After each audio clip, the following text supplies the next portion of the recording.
Right. Welcome to the Duopoly Report, Jade Simmons. I apologize for my technical difficulties. How are you doing today? I'm good. Thank you for working so hard to make sure we have this moment. Really appreciate it. All right. Well, so this is just to let my audience know.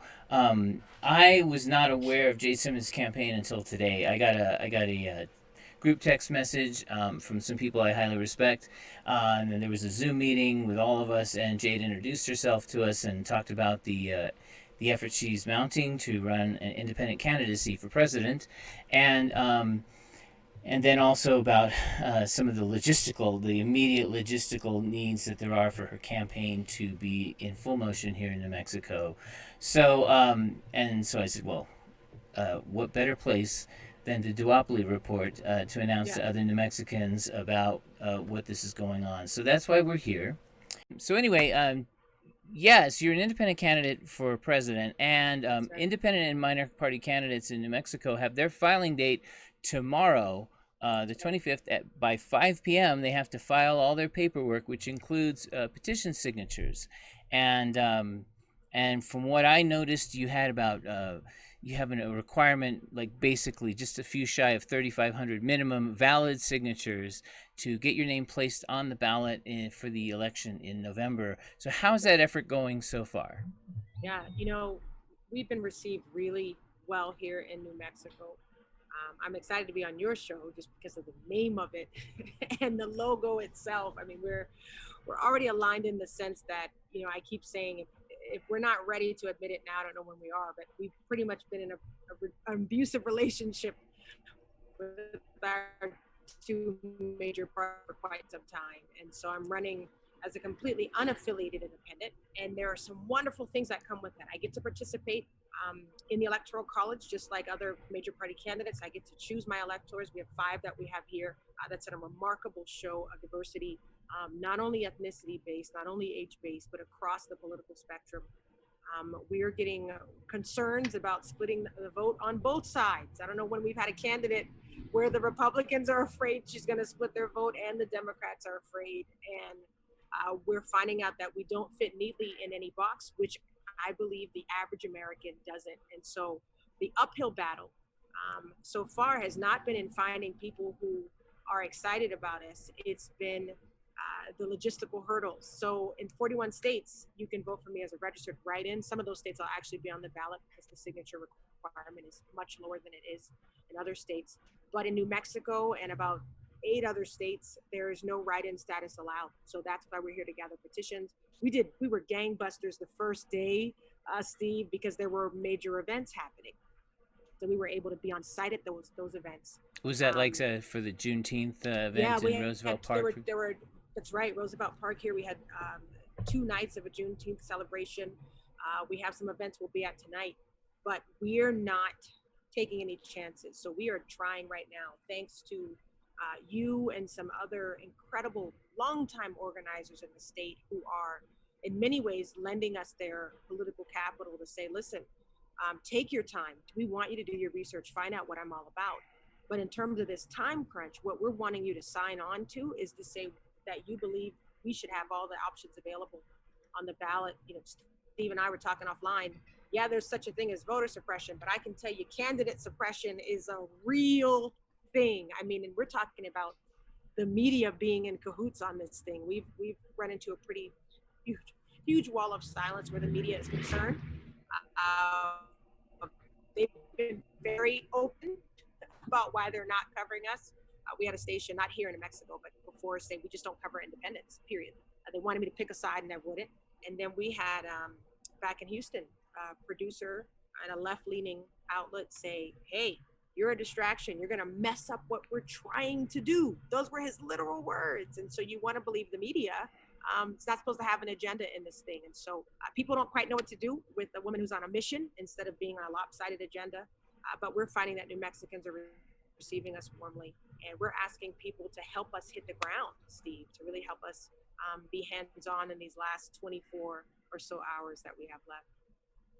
Fantastic. And so and it's doable. 3,500 Yeah, is not out of bounds. Like I said, no, you're actually lucky that in our state, if you were running, say, for U.S. Senate, another statewide office, you'd actually have to gather 13,400 independent It's crazy. signatures. It's nuts what they've done to make life difficult for candidates. Like you said, what Yeah. I call candidate suppression, and luckily there was a different rule for the presidential, and Yeah. it's a doable thing.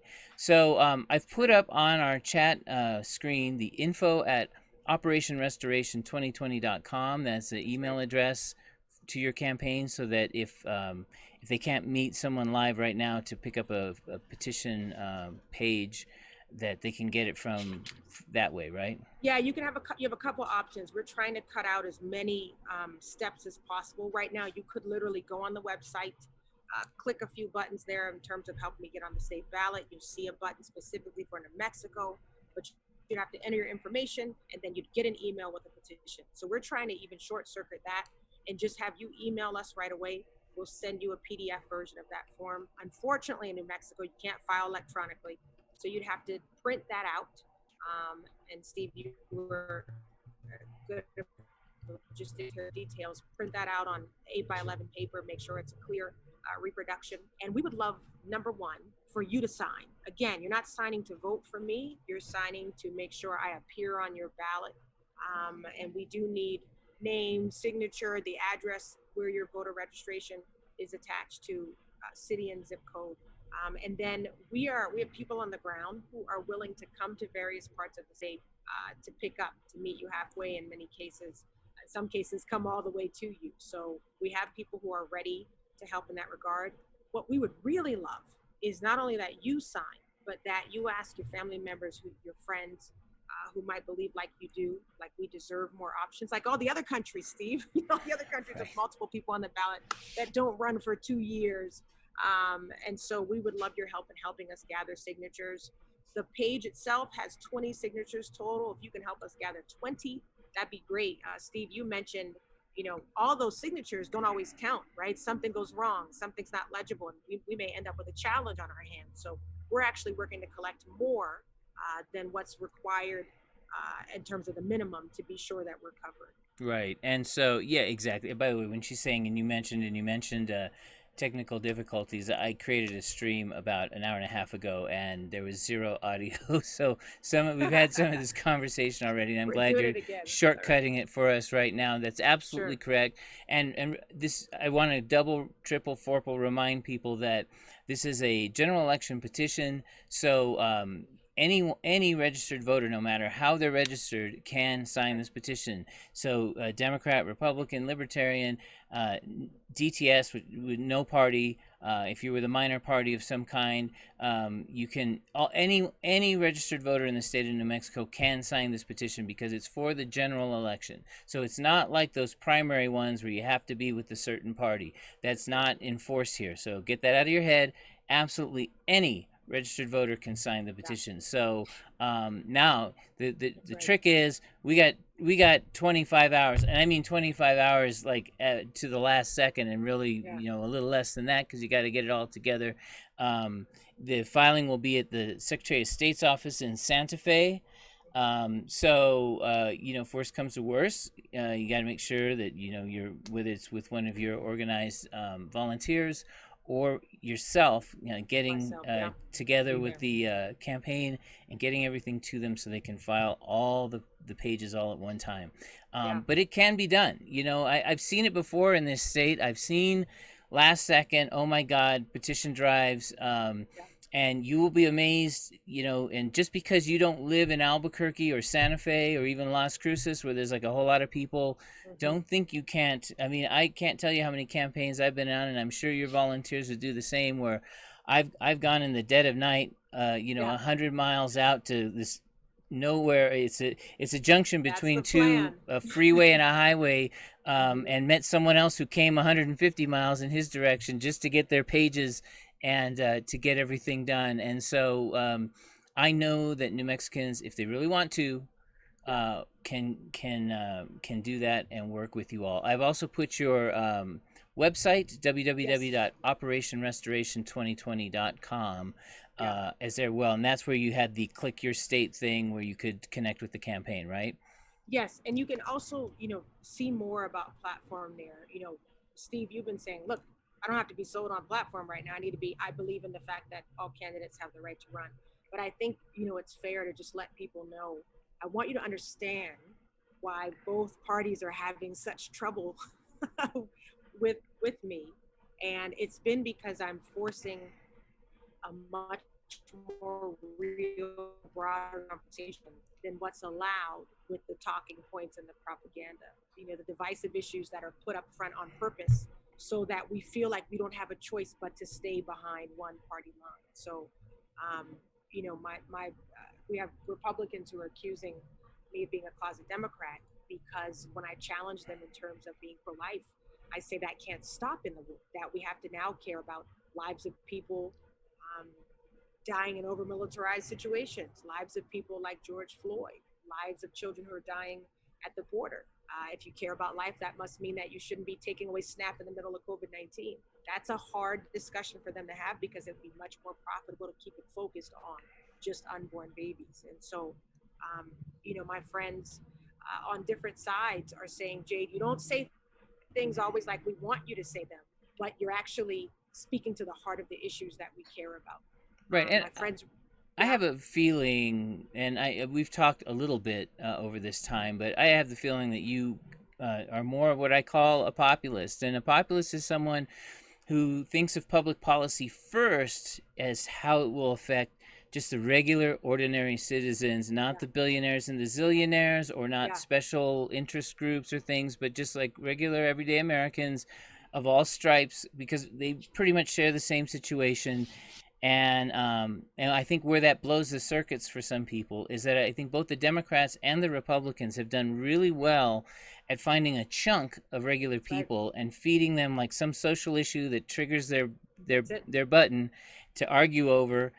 And then, meanwhile, when it comes to economics, they're leaving them in the dirt, and the That's D's and the right. R's are voting together to like ignore regular America. So, The current stimulus bill right. is And an so, yeah, example no, of that. Yeah, I talk about this with the whole rounds of these stimulus bills. And what frustrates me so much is that many times, like Mitch McConnell is saying, oh, well, there's going to be no more checks, for regular Americans. yeah. Even though in the Trump administration, Steve Mnuchin's like, I think we might need to send him another I check. think we need a few And more. Yeah, and then meanwhile, Kamala Harris is when she first came out with her plan, it was the lowest plan of any of them, and she's a Democrat, right? mm, So, like, and Mitt Romney and Tom Cotton, who's like this unbelievable conservative, is like, hey, I got families with 10 kids, so we need yeah, a check for each kid too, and yeah. like he wasn't wrong. So, That's right. like when and actually, it's funny because, like, in these emergency situations, It's the when you moment. can't always play political football, it's interesting to see who gets it. That's right. And so I keep telling people that if you just keep watching Fox or you just keep watching MSNBC, Yeah, you're going to be so you misinformed miss so about much. what really happens here. Yeah. So, What's been so exciting, Steve, on the ground is when we're able to have these conversations. Our electors, I mean, they run the gamut right now. We have a conservative Christian pastor. We have a young member of the Seneca tribe. We have an older white woman who was kind of a Bernie person before he dropped out.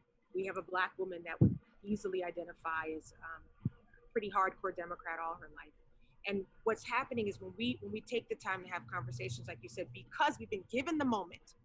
I say we've been given the moment of crisis here. This is a powerful reset that allows things and conversations we don't normally have. I was saying on our call in Houston, where we live, we had people in Mercedes Benzes driving up to food lines, driving through food lines. So they were having experiences they hadn't had before, had not had empathy before, hadn't had personal experience with before. And that one moment in time has changed perspective. We got universal buy-in in many ways now for a concept called systemic racism that we didn't know we still needed to be debating existed, systemic injustice. But now, because of COVID-19 and the shutdown, we weren't able to turn our eyes from certain disparities. I had never thought of it as populism until you said that an hour or so ago. And the way I see it is government it should serve, whether or not you believe we should burn the whole thing down, deconstruct the whole system. while it exists, we should demand that it does what it says it's supposed to do. These things that are hard to enforce where the Constitution is concerned, if we're going to keep hiding behind that piece of paper, then we need to do the job of enforcing what it says. And so we're seeing people from all stripes.